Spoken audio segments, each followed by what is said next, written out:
During the winter and spring of 2022, OSU Extension in Fairfield County hosted a virtual Master Gardener training.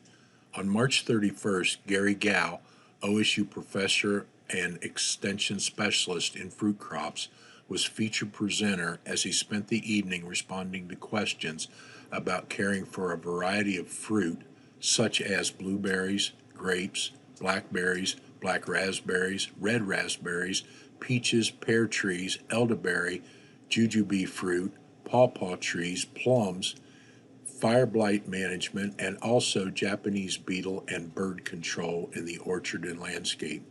Listen in as Master Gardener Coordinator Connie Smith introduces Dr. Gao.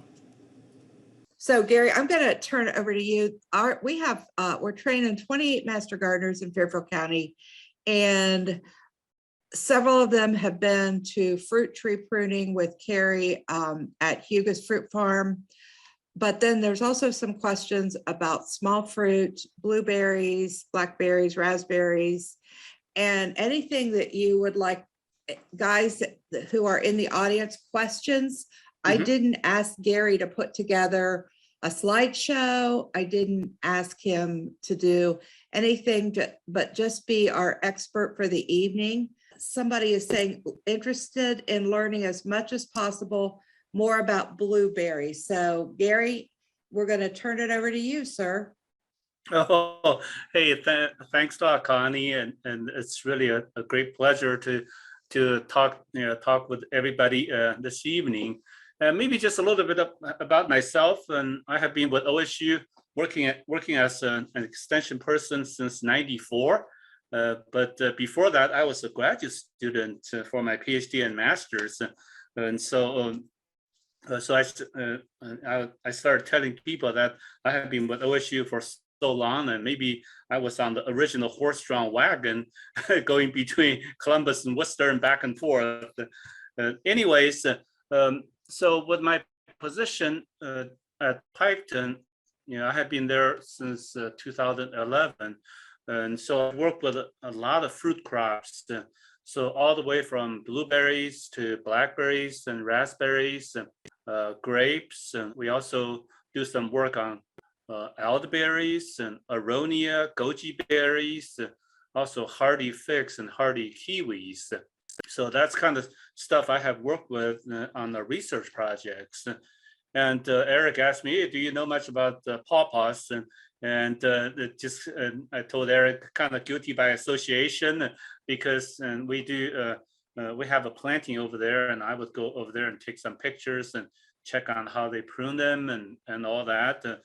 And then the weird deal was that back in '93, I actually applied for a pawpaw position with Kentucky State University, and spent way too much time learning about pawpaws.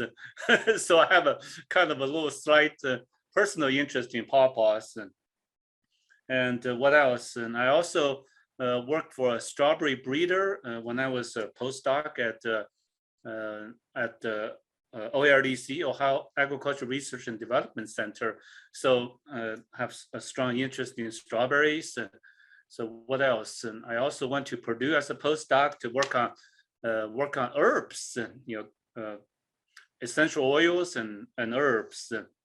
So kind of really a very wide interest, and also for my time at Clermont County and also Delaware County, and I was the kind of general horticulture educator for 17 years. And so learned about trees and shrubs and flowers too, and vegetables, and even a few things about critters. I saw that you were talking about nuisance wildlife, and I used to write quite a few articles on different wildlife. So yeah, let's talk about blueberries and blueberries. And if you have the perfect soil, a perfect climate, and it's very easy. It's very easy. I used to admire people who are growers on the West Coast, like state of Oregon. I went over there a couple of times to check on their blueberries. And when you see pictures of blueberries, kind of, just so loaded with the stamps, and then they would drag the canes down, and just like 20, 30 pounds of blueberries on one bush. And so that's what you see in the catalog, but it's actually happening over there in Oregon. And I was so jealous, and so I asked their specialist, like, what kind of stuff do you guys do to make this happen? And he said, nothing really special, and they just do. They just have the perfect climate in that part of the country. So in Ohio, we have a few things against us because blueberries need acidic soil. So most part of Ohio, we probably have that, unless you are talking about 1/3 of the state on the northwest corner, and they do not have it. And when you read stuff in fact sheets or bulletins, people always tell you, even our Midwest home fruit production guide, it will tell you, well, you need a soil pH of 4.5 to 5.2.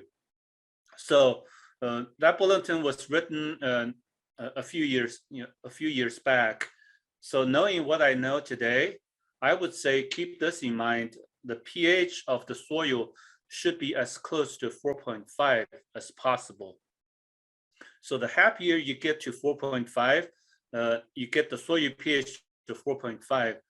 While the closer you get it to 4.5, the happier blueberry bushes will be.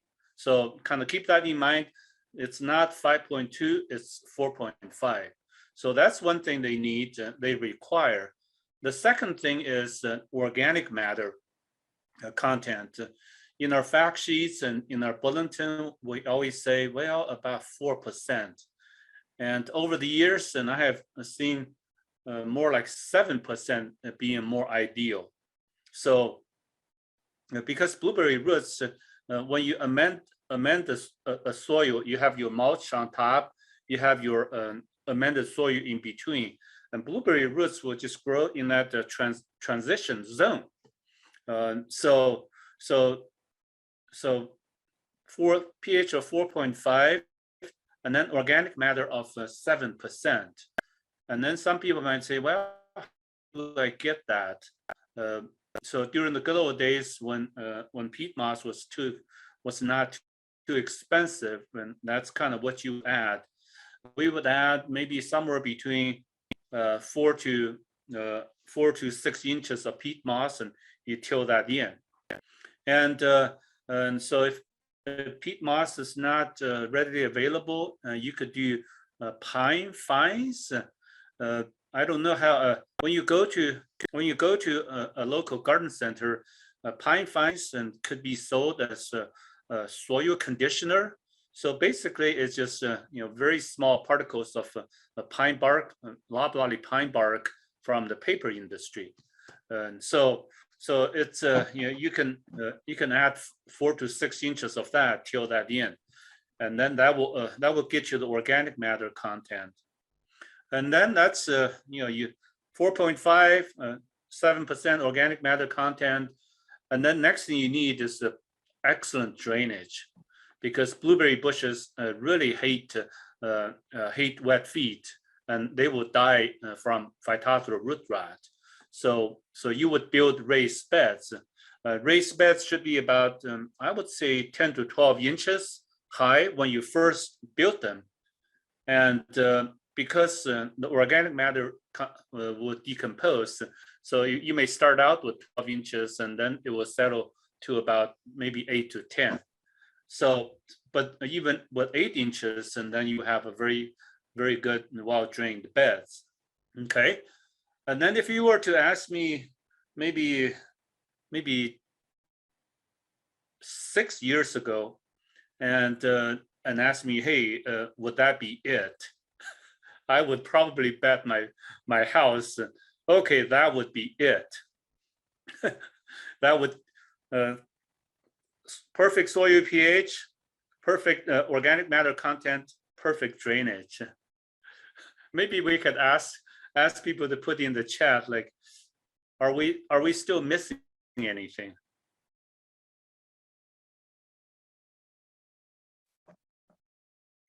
since you're kind of shy, but we could, yeah, just put in the chat. So did we overlook anything? Okay, sunlight, yeah, it's Jim Water. Chatfield got me one, Jim Chatfield got me really good at one time, and he tested me and asked me whether we could grow plants at night.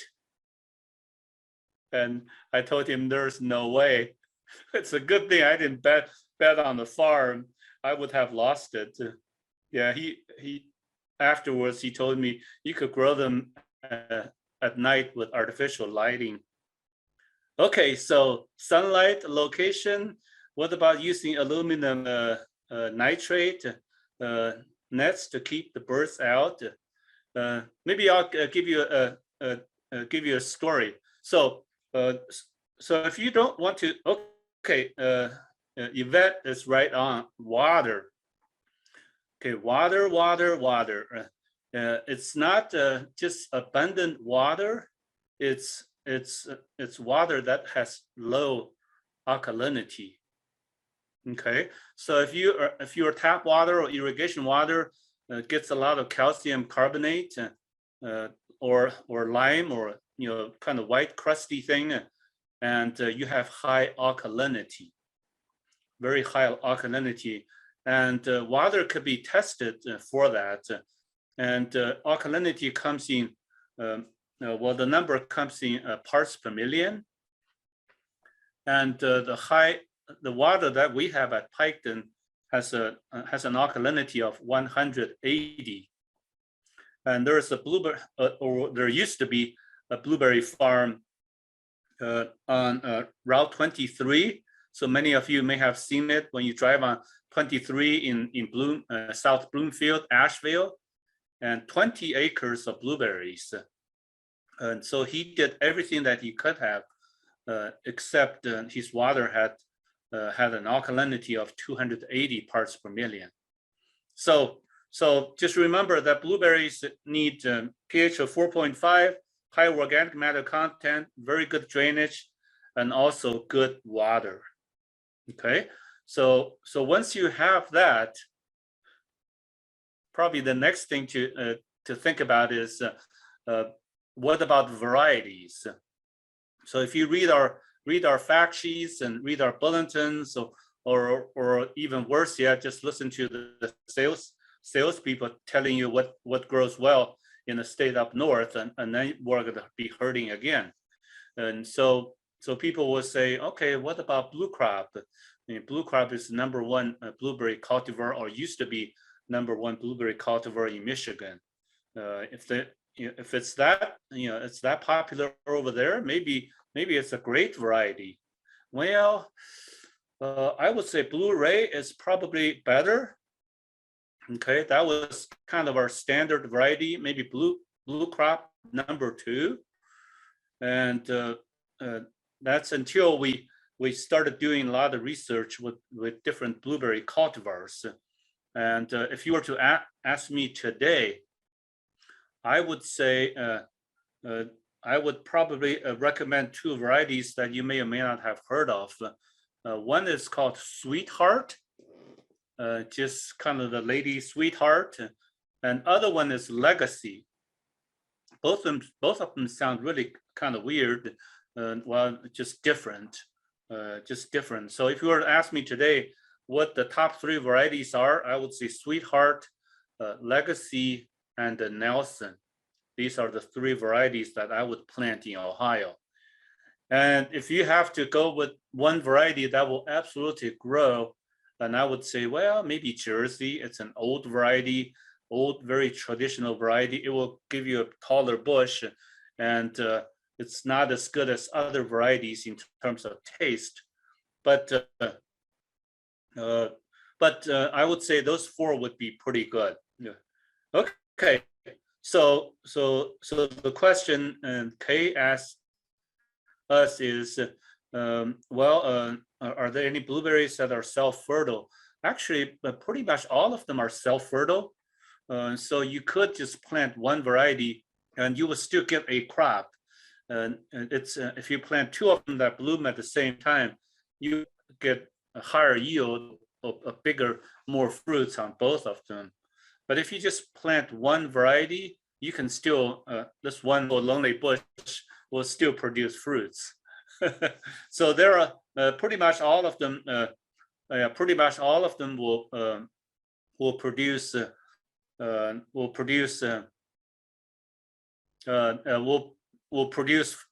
fruits without cross pollination. So Mike's question is, how do you prune blueberries? Maybe I could just kind of share my screen, and if I can find okay, host. Okay, can you see this? I'll see the screen. Okay, let's see that this is kind of a long presentation, so I'll just kind of go through some of it. Okay, yeah, one thing to keep in mind is whenever you look at the blueberries, actually any kind of fruit crop, then I would always try to identify where the flower buds are. With blueberries, flower buds are actually pretty easy to identify. They are the big fat ones and on the stem tip. So at the terminal, typically you will have about, I would say, 3 to 5 flower buds, and anything below these are vegetative buds or leaf buds. So once you know that, you go like, okay. So with blueberry production, it's all about getting as much new growth as possible, because they produce fruits from the flower buds that were produced the year before.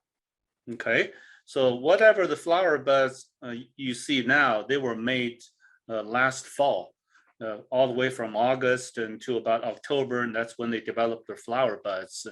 And so once you know this much, and then you kind of have a decision to make. Let's see. This is kind of what they look like.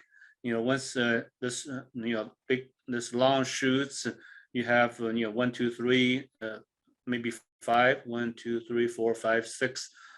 These flower clusters came from about maybe 6 or 7 flower buds. As you can tell, they're all on the tip of the individual shoots. So now this is what they do, and during spring they will bloom, and then they will set fruit, and then you will get fruits in sometime in June and July, depending on the variety. Some of them will produce fruits later on, maybe like August, and to maybe September is kind of pushing it, and we don't have that many late varieties. So this is what they look like. You see they have these flower buds and on the tip, and so you look at them and you go like, okay, so what kind of pruning should I be doing? Let me see if I okay, so maybe this is this would be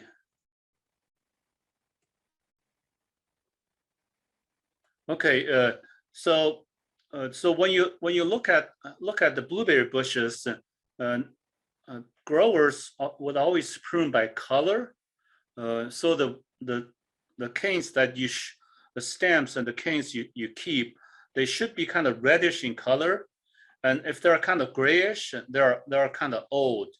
And older canes will still produce fruits, but the fruits will be small and sour. So nobody wants that. And people always like bigger fruits and also tasty fruits.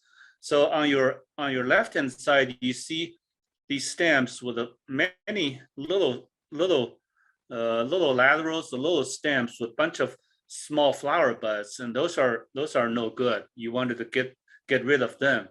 So when I look at this diagram, I go like, okay, these are really nice vertical shoots. So when I do my pruning, I would keep them. Okay, and then you see a kind of an older shoot, grayish shoot, and I would prune it off. So you save as many of these reddish colored stems as possible. And most of them should be, I would say, should be about 5 feet or so. If they are too low to the ground, see, like when you have, okay, when you have little small ones, kind of too low to the ground, I would just cut them off the base. They may produce a couple fruits and here and there, but they will be shaded and the fruits would not be very good. So your best fruits will be in this vicinity. So I would keep these tall vertical ones and the short ones, and even this guy here, this is too low. So I would cut it off. You keep, depending on the variety, you could probably keep somewhere between 6 to 8 canes, and then you will know you will know if if the fruits are still pretty small. Next year you prune them harder. So let me see if I have another. See, this is a pretty neat pretty neat picture, and when you have many many shoots with flower buds, you see right here 1, 2, 3. This is probably a flower bud too, and this is a leaf bud. So these 3 flower buds will give you the best fruits. But at the same time, when you see these little twiggy ones, and I would prune them off. I would keep this guy, and then this is a pretty good one too.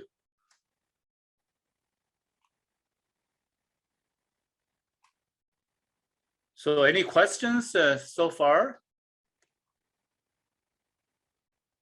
Kind of hard for me to see the chat box.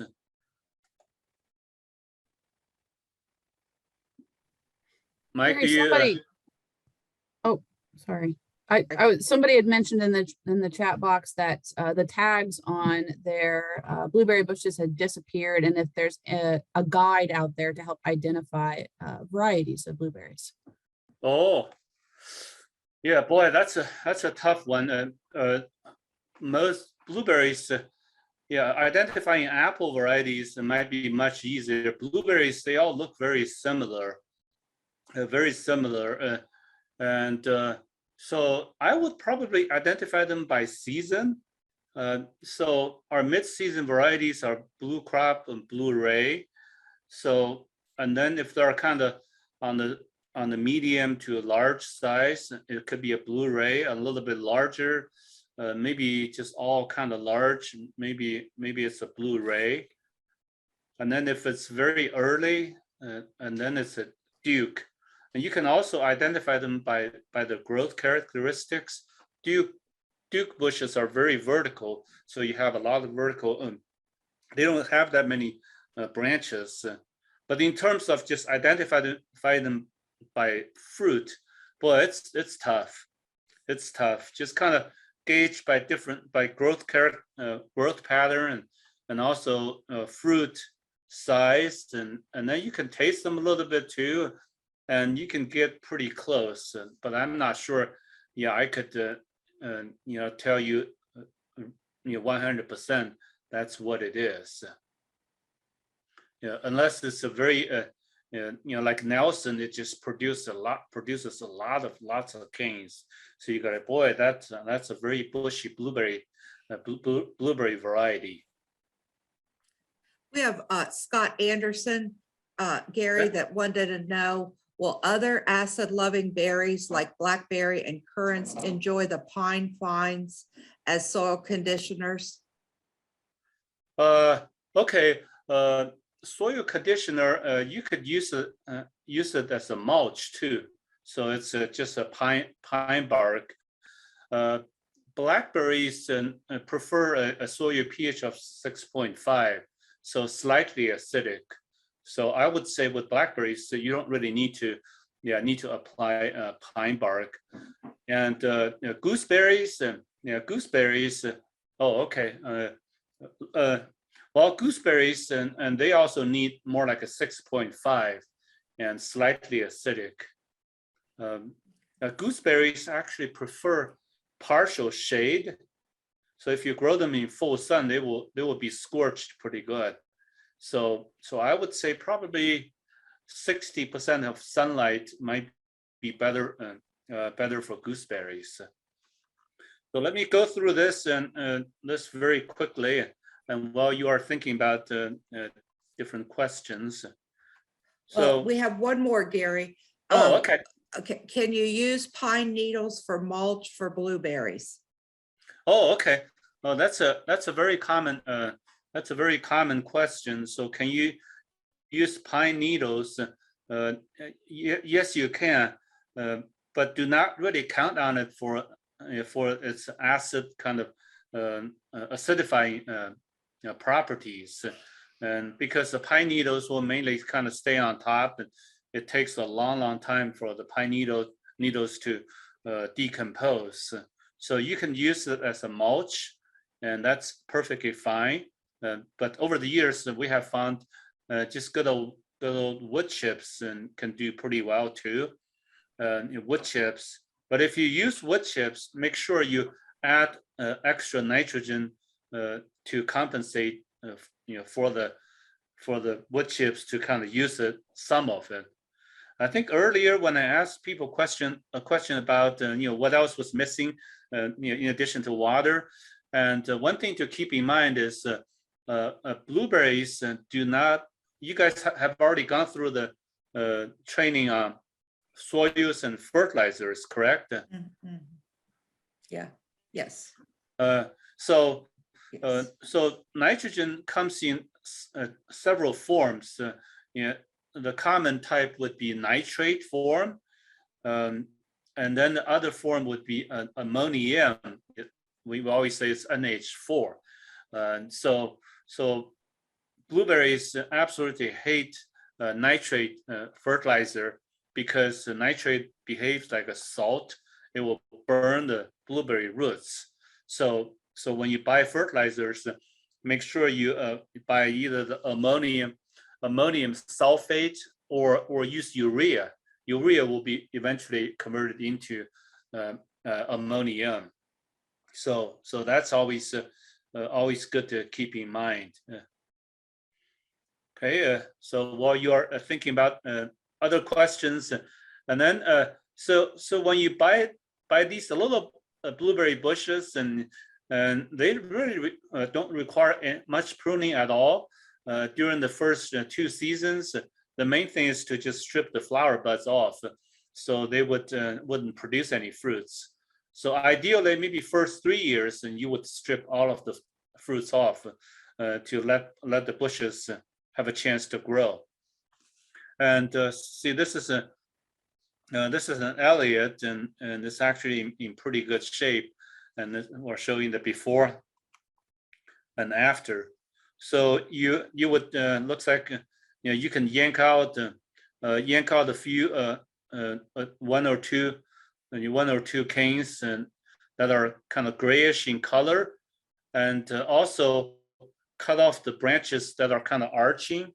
So all the with blueberry bushes, all of the canes should be going vertical, straight up, and then you looks like they did some thinning in between to get rid of some of the branches that are too low. So blueberry bushes are very forgiving, and so if you mess up, it's really not that big of a deal. I always tell people it's land of democracy, and there are your blueberry bushes, so you could prune them any way you wanted to. But to keep in mind, all the best fruits are going to be in this area, and then you also want to keep them nice and open, so the sunlight will get into the bushes, and you will get good quality fruits. And if you happen to inherit an very old blueberry bush, like 30, 50-year-old bush, you can actually just get a chainsaw,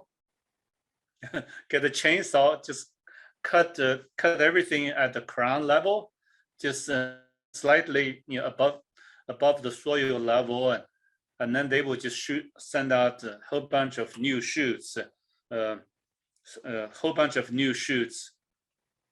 afterwards. See, these are all the nice, nice flower buds, and so we can go on forever with pruning blueberry bushes. And so here, when you see a few, you could just take out maybe 1/3 of these large canes, these really old, and this is probably about 5 or 6 years old, and you could just take off these old ones and then keep the young ones. Okay, I could stop sharing, and then we can go back to maybe I'll talk about Gary, before you leave pruning, I know we have one person on our session this evening that has a neglected grape. She has some neglected grapes, and could you share with her just a little bit about how she might prune those grapes? She's got, okay. They're pretty old grapevines, and so if you have some suggestions, I mean, can you use a chainsaw? What can you use, Gary? Well, with neglected grapevines, and it actually doesn't take very much time for them to go rogue and just go nuts. And so maybe the first thing is maybe finding out what variety that is. Do we still have that person here? They're Concord grapes. Okay, there you go, Susie. So there are your grapevines, Concord grapevines. Okay, and then what do they look like now? Is it on the kind of a fence row? Well, it's just, they're real thick and they're just going just like a long thing, and they're about, it's real thick at the bottom. It's about, I don't know, 60 years, 70 years old. Okay. I mean, it's really old, and there's 5 or 6 of them, but I'm not sure how far back. The pruning videos that we watch, they don't look like either one of those, so I'm not sure exactly what to do to get it, into some sort of shape. Okay, so that's good to know. There are a couple ways to deal with this. First method is you could actually propagate them very easily. So when you look at the canes that came out last year, and they're kind of reddish, reddish grayish, and so they have these really big fat buds, and so you could prune some off and then propagate them yourself. And Concord grapes are not protected by patents, so what I would do is I would cut them maybe like about this long, and make sure you have 2 buds. The bottom one will be placed, and when you cut them, make sure you cut one side kind of in an angle so that's the bottom, and then you could just stick them into potting mix and make sure they're well watered, and it takes, and I'd say 3 to 5 weeks for that baby to produce roots, or Really? just wait until they do. Wait until they produce a lot of roots, and maybe like I would say, one time all I did, they're very easy to propagate. One time I just stuck them into my raised bed and just let them sit there forever, and probably by June, July, and they will produce plenty of roots, so you will have a grapevine.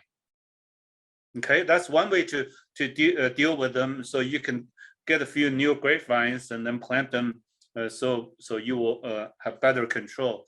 So what you have right now, what I would do is, because you can tell which ones are 1-year-old canes from last year, and I would prune everything back to 5 buds. Just prune everything back to 5 buds, and then by doing so, you are going to reduce quite a bit growth, and you're going to reduce quite a few flower clusters, and then you'll have bigger fruits and kind of more sweeter fruits. So that's one way to deal deal with that jungle. And after you cut them back to 5 buds, so that's approach number 2. Number 3 is if you see any nice canes coming from the base or from the trunk, so you could train those. So you could train those. The big thing in the middle, we call that a trunk, and then the same trunk could be called cordon, the permanent arm. So if you have a few shoots coming from the main trunk, you could just train those to be a future cordon or permanent arm. So get the trellis, get posts on both sides, and get wires in the middle. And then I would say the top wire should be about 5 feet, 5.5, somewhere in that vicinity. And so you can train these new shoots onto that training wire or top wire, and then eventually you can cut the main trunk off, so you won't have that big mess in the middle. So that would be another approach. Well, thank you. Yeah. So that would be so that's what I would do. And if you really like your grapevines, you could even plant a few other varieties and for fun too. And there are a lot of varieties that are better than Concord. I would say Mars seedless. It looks like Concord, but it doesn't have seeds. And then you could also go with red seedless, Reliance, Jupiter. Well, they're all kind of named after planets, Mars and Venus and and all that. There's a whole series of them. We have a few of them at Piketon. Okay, so. Hey, Susie, you're muted. Oh, I'm sorry. The house is like 150 years old. So they were there when my parents moved in forever ago. Yeah. So, and I've randomly trimmed them where I did have big grapes, but I totally did not know what I was doing. And then then next year I didn't know what I was doing and didn't really have very many. So it was kind of a hit miss thing when I was doing it. So yeah, I'd like to get back to doing what I was supposed to be doing. Yeah, well, so if you cut everything to 5 buds, and then you will definitely have fruits, because Concord, they produce fruits from the 3rd to 5th buds, and so cut everything to 5 buds, and then you could, once you do that, you could cut every other one back to 2.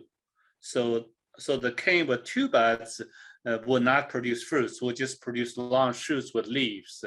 So you will, because if you just cut everything to 5 buds, you will still have too many grape clusters, and they will, the plants will still be overloaded, and you will get a crop this year. Next year you won't have very many. But if you just kind of go with 5-2, 5-2, 5-2, and then you have a moderate crop every year, and that's our goal. Okay, thank you. All right. Hey, Gary, Pam is asking, she is interested in blackberries and black raspberries. Can you help and speak a little bit to those 2 fruits, please? Yes. Okay. So let's talk about blackberries first. Blackberries are definitely a lot of fun to grow, and for many years, they were actually quite easy to grow because of kind of warming trends and this and that, and so everything was going so well until polar vortexes came, and then our blackberry plants got hammered. So if you were to grow blackberries, and just keep in mind that they're not always cold hardy in Ohio. The plants will live, but the floricanes might be killed by the winter temperatures. So what I would do is, and I would try to select the most cold hardy varieties possible. And the bad news is that there aren't that many. And so the first one I would select is Chester Thornless. It's more of a kind of a mid to late season variety, and it's kind of on the sour side. But when people make blackberry cobblers and this and that, and they really liked it. And so as a fresh fruit, it's a little bit on the sour side, and a lot of people still like it. So Chester Thornless. And then the next one is Triple Crown, and the winter hardiness is kind of questionable. Maybe 3 out of 5 years, and you will have a crop, and then the fruits taste better than Chester Thornless. So those two are probably the varieties that I would grow. And then if you are truly optimistic, and I might try the couple varieties from Arkansas, knowing that they're really not that cold hardy, and they're washed on Natchez, but they taste really good. Especially Natchez, the fruits are like about 2 inches long and just gorgeous and large fruits. So those two you could try, and then if you're thinking, well, what about other varieties and that might consistently produce fruits? And so you could grow what's called the primocane bearing varieties. So if you were to ask me about them, like 10, 15 years ago, I would have said, well, they really kind of taste awful. Prime Jim and Prime Gin, both of them kind of taste pretty bad. And however, over the years, and Primark Freedom, it's quite good. Primark 45 is pretty good. So since you guys are all in Fairfield County and in Southern Ohio, so they would still ripe. Yeah, quite a bit of them will ripen for you. And we had some in Piketon, and they were quite tasty. Primark 45. I'm not sure we had any Primark Freedom. So if you were to buy the primocane bearing variety, I would say get Primark Freedom if you can get them at all. Right now, in most nurseries might be out of stock. And then with blackberries, planting wise, about 4 to 6 feet between plants. So at Piketon, we just kind of took the average 5 feet between 5 feet on center between plants. And blackberries don't really need cross pollination, so you could just buy one bush, and it will actually, one of them can produce a lot when it does.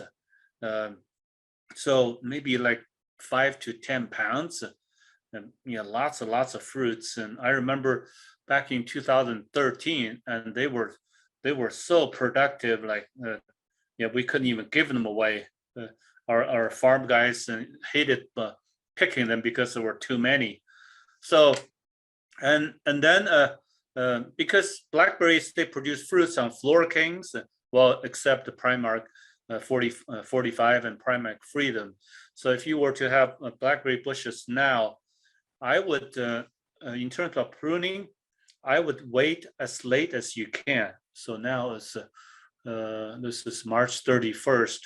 I would probably wait until they break buds, and then I know, okay, well, they have survived somewhat. But blackberry bushes, they can still push out leaves and flowers, and their canes can still collapse in July. So it's kind of not very good, not very nice, and you get so excited, and then before the fruits ripen, and then everything just collapses. So blackberries need to be planted in a protected area, against a house or a shed or something, because they do not like the drying, just kind of drying wind, and canes will desiccate. So just a little bit partial shade and a little bit protected area. Actually, blackberries like that quite a bit.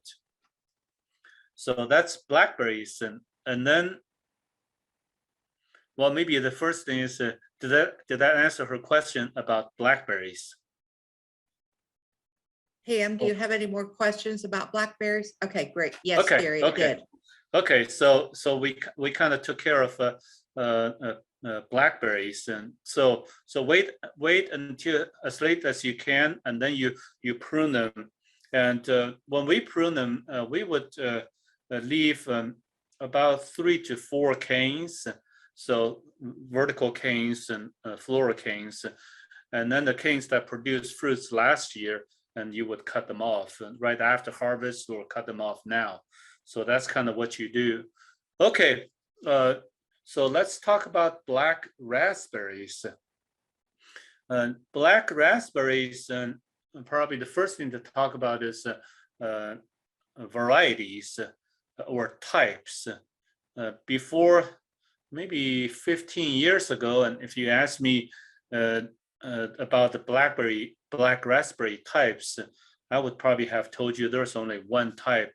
They're all florokane bearing varieties. Okay, and that's until another one of the breeders in Colorado was able to breed a variety, and that can produce fruits on both primocanes and florocanes. Okay, let's kind of focus on florocanes first. There aren't really that many varieties available, and even though breeders have tried really hard to breed varieties and that are better or worse, or mostly trying to get better varieties, but still they haven't been able to come up with anything that's really better than existing ones. And so if you were to select blackberry varieties, and I would say my number one would be Jewel. Jewel is a florokane bearing variety. Another one is called Mac Black. So those two would be pretty much it. And then you have Bristol. Bristol has much smaller berries, so I wouldn't grow them very much at all. I wouldn't grow them much at all. I would say Jewel and the Mac Black. So, but keep in mind that black raspberries are not really that cold hardy. So if we have really a nasty winter, and then the florocanes will be damaged, and then you won't have any fruits. So in the past, and we really didn't have an answer for that until this new variety came along about 15 years ago. It's called Niwot. That's a kind of a mouthful. It's Niwot, Niwot. Very odd sounding name. And so if I ever meet the breeder, I'm gonna ask him, why did you name that variety Niwot? It's trying to just hurt us really bad. Well, it turns out his hometown is somewhere in Colorado or Oklahoma, and there is an Indian chief in his hometown, and that person's name is Niwot. So like, ta-da! Yeah, just Jewel, Mac Black, and the Niwot. Those are the 3 varieties that I would recommend. And they all have pretty nasty thorns. So when you grow them,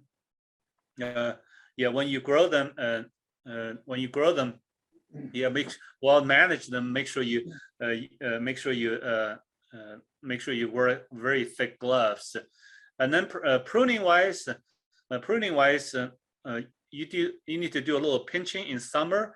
So when the canes are about 3 to 3.5 feet tall, you remove top 3-4 inches, and that will encourage them to produce a lot of laterals.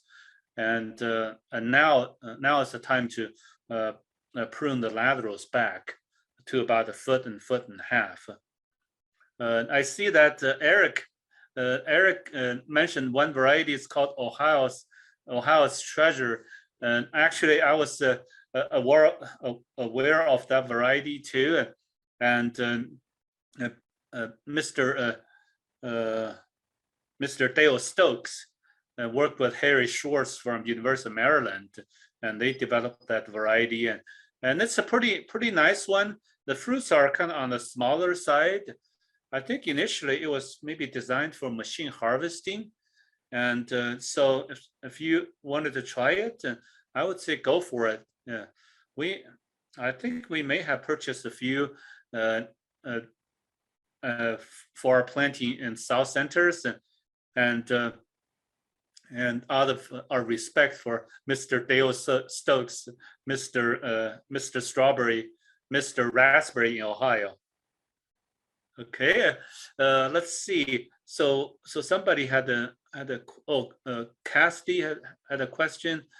Why would our peach tree produce several peaches, but only half developed? Okay, half developed. Okay, what? Just kind of.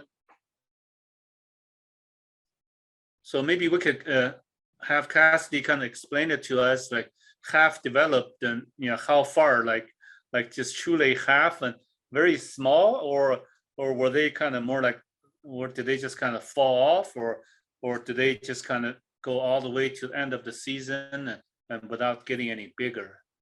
Yes, they go all the way to the end of the season. They just don't get any bigger. They don't produce enough to where we can actually pick them.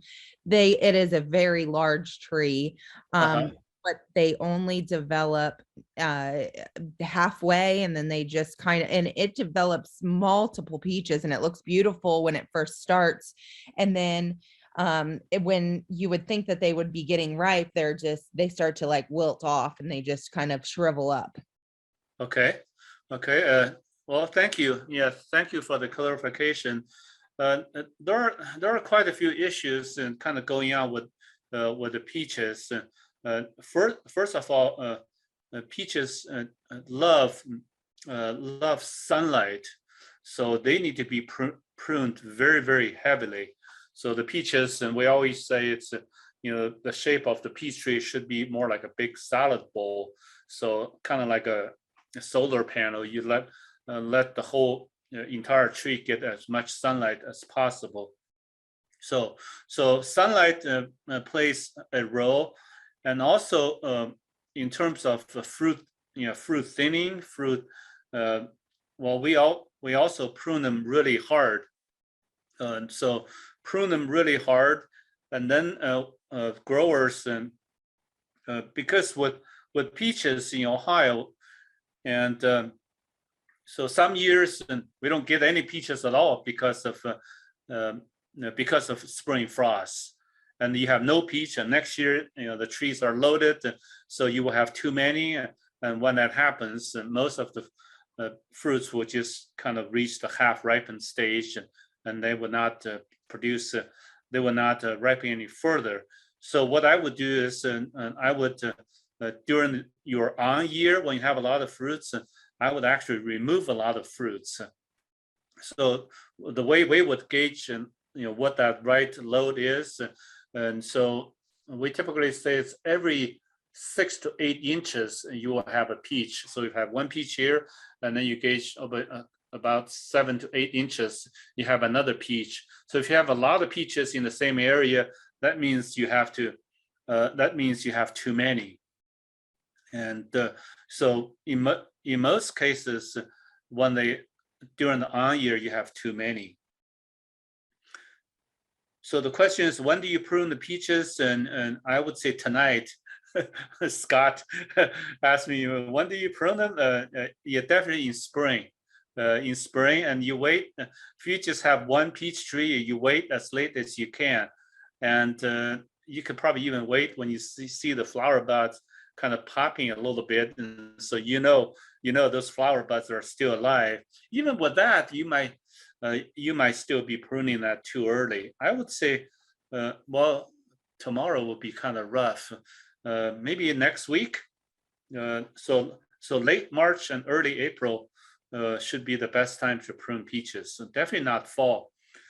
In fall, what I would do is, and after the leaves fall off, I would make a fungicide spray to reduce, to control leaf curl. leaf curls, fungal disease. It looks really nasty. It will get on the fruits and it will also get on the leaves. Okay, other questions? Okay, so I answered questions, and then maybe another question that some people get is, what about planting red and black raspberries? And black and red raspberries should not be planted side by side because there are viruses being transmitted between them, and then the viruses are transmitted by aphids. So this is why you see some commercial growers planting them side by side.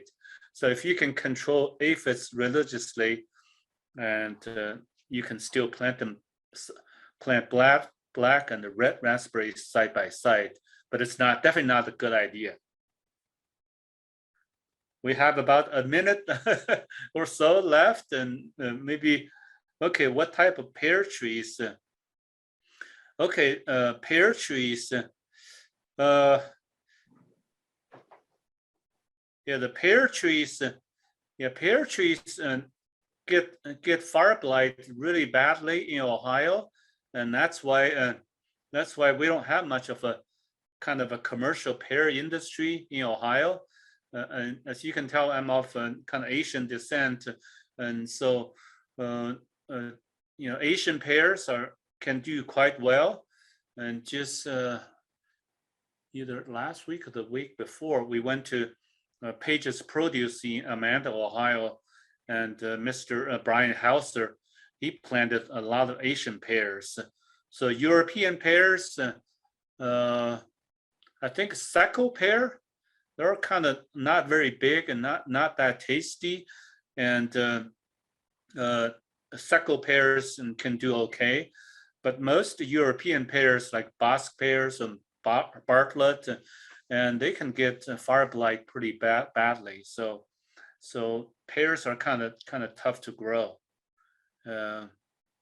So pear trees, and so Susie and Catherine had the same question.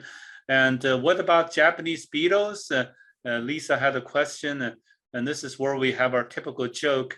You buy these Japanese beetle traps and you give them to your neighbors. Connie knows about this, and this is how our extension people kind of hurt our master gardener volunteers.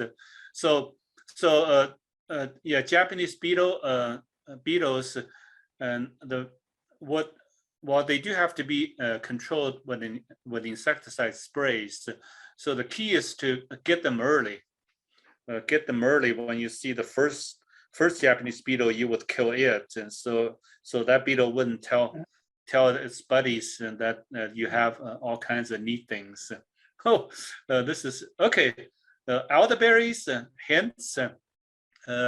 Elderberries, they kind of grow like weeds, and so they're very easy to grow. And but I would grow two varieties.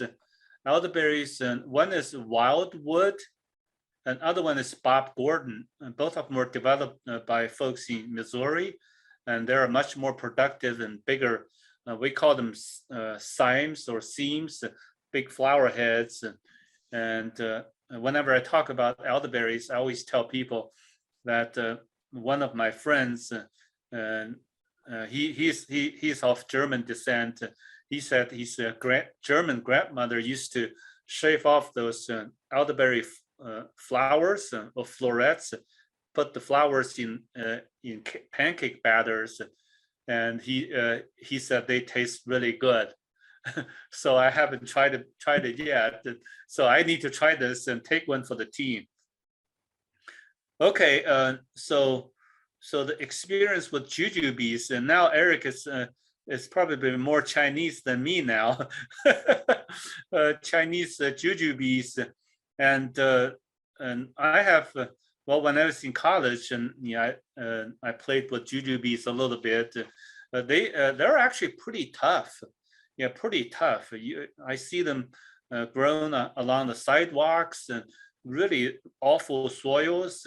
So, but just they're kind of thorny. So keep that in mind, and you don't want to plant this right next to your house. So more like kind of in the distance, just that's where you nice trees, nice looking trees, shiny leaves, really very tasty fruits, but they do have thorns. Okay, do we need to have several pear trees for cross-pollinate? I think Seckel pear is self-pollinating, and European pears, you kind of need to search a pollination chart online to see which ones goes with which. And the Asian pears, the ones that they sell, one of them is Stark Brothers. Let's see, I forgot, either Olympian or Olympic. It's a self-pollinating one. So there are different varieties. Some are self-pollinating and others are not. And oh, Eric, 7 years in Guangzhou. So you could be more Chinese than me now. Yes. Any other questions? So Eric, I need to talk and see what you probably ate a lot of things you may not even recognize. Yeah, Guangzhou is well known for that kind of really just eating anything.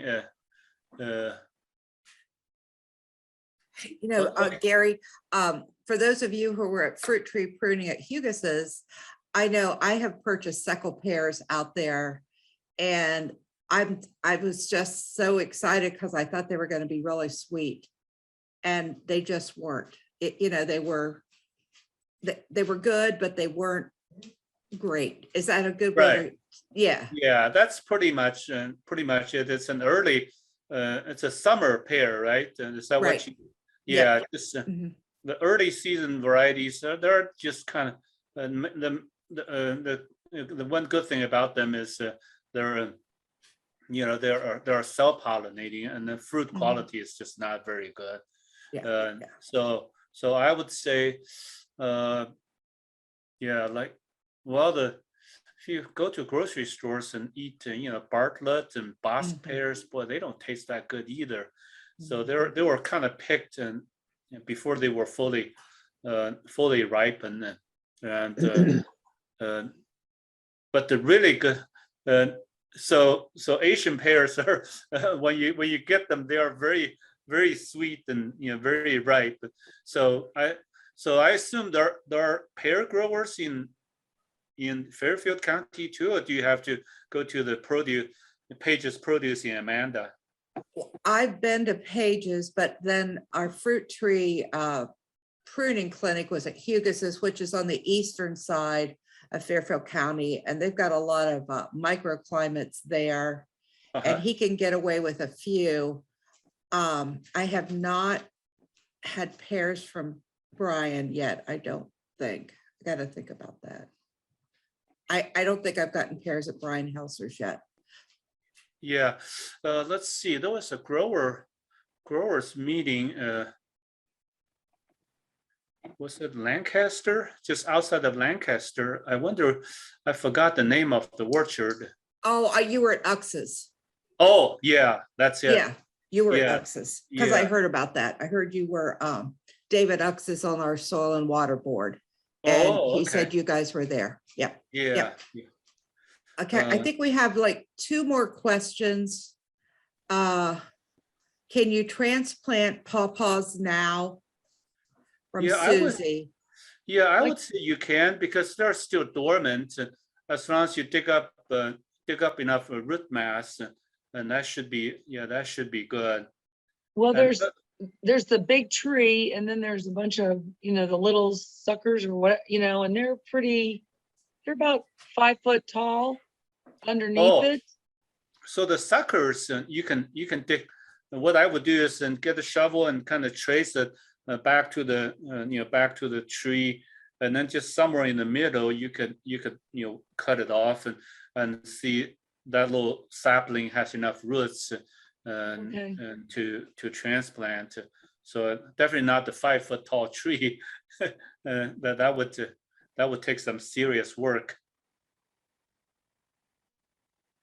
one big question. tree, the big tree is huge. Like it's, and then there's a bunch of little ones like that Yeah. are 4 foot around it. Yeah, yeah, little ones, I would say you can still transplant those.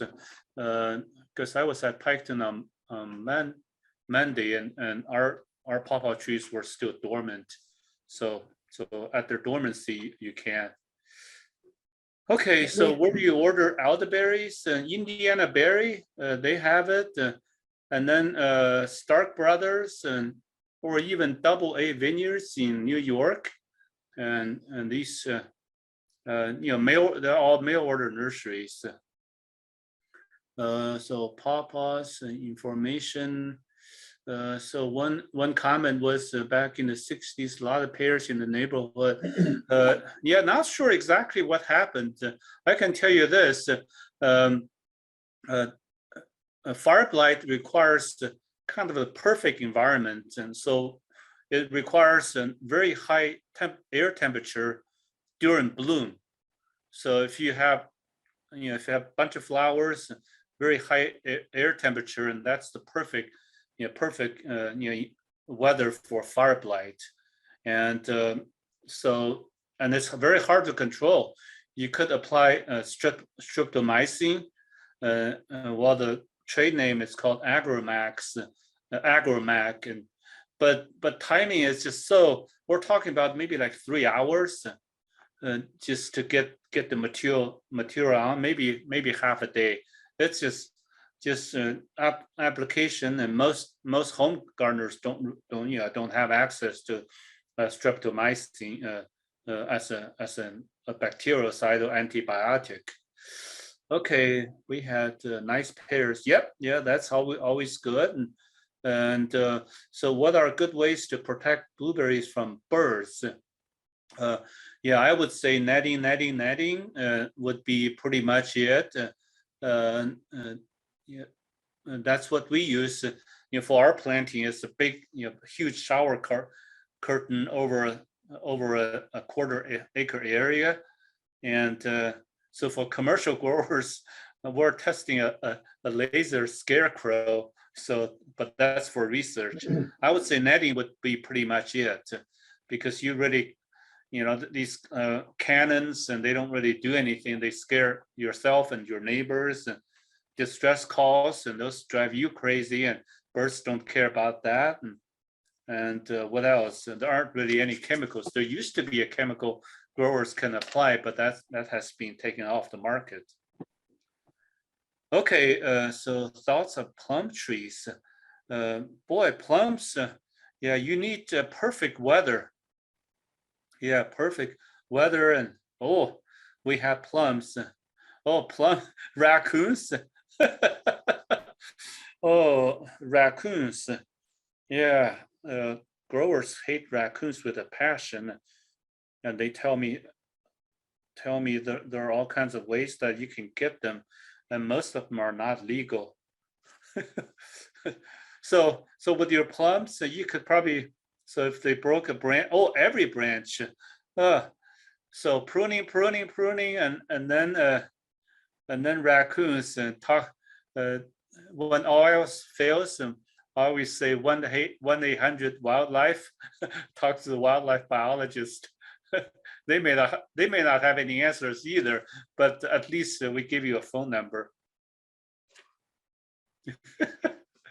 Well, Gary, thank you very much.